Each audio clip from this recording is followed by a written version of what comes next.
Hello guys, welcome back to Comic Book Cafe. Today we're talking about Edge of Spider-Verse number 2.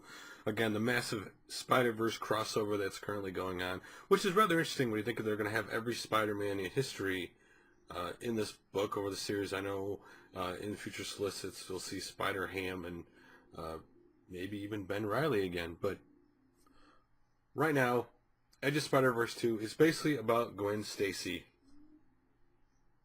Obviously in another reality than this reality that we know in the Spider-Man books.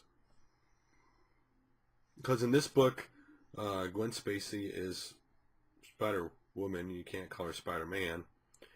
And she gets bit by a radioactive bug, spider of course, and she turns into Spider-Woman.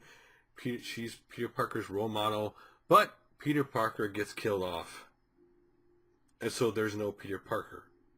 And Gwen Stacy is eternally sad that it's her fault. She feels like he died, and that she feels like, it's her fault she killed him, and she needs to, and she's really sad because obviously she liked Peter Parker, and that's like what the tragedy this character carries on.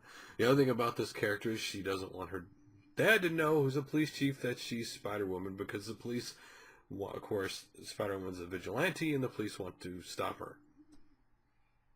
Now again, since this is an alternate reality book, things are kind of turned on its head in the fact that Matt Murdock, aka what we know as Daredevil, the attorney, doesn't seem to necessarily be a good guy.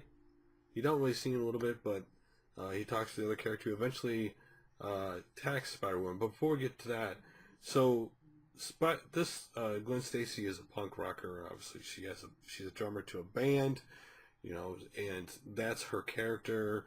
And she really loves music, but her dad doesn't.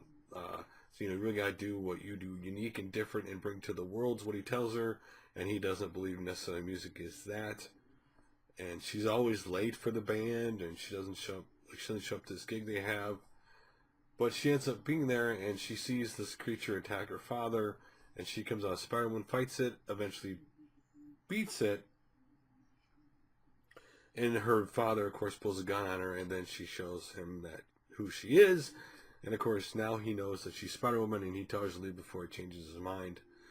And so that's basically the crux of the book, except for the very end, when you see basically a Spider-Man with a British symbol saying she will do, and that's all you see. So, pretty straightforward book. Building and getting you to know this new Spider-Woman, who's Gwen Stacy in this alternate reality. So wasn't a bad character. Again, you know how Spider-Man's kind of happened, so this was not a surprise. She got bit by a spider, and the good thing of Spider books always have, that Spider-Man books have, or Spider-Woman, that most books don't have, is there's always a grounded of reality in the book. So this person's a real person. They go to school, or they have family. It's not, hey, here's this person who has no response, they have no job, they have nothing, they're just superhero all the time. That kind of ruins some of the most characters that you remember the most in comic books are characters, quite honestly, that are grounded in some reality of a real person, like someone you can relate to that character and that person, and that requires some of their real life. If the character doesn't have that, it's kind of harder to relate to him. So, but overall, it was a decent book. You kind of knew what was going to happen. There was no really shocking things in this book, but overall, it got you to know this character more. And I'm interested to see what happens in the next book. So, what do you guys think of Edge of Spider-Verse number 2? Did you like what they did with Gwen Stacy and her version of being a Spider-Woman? Do you not like it? Talk to you guys soon for another comic book video.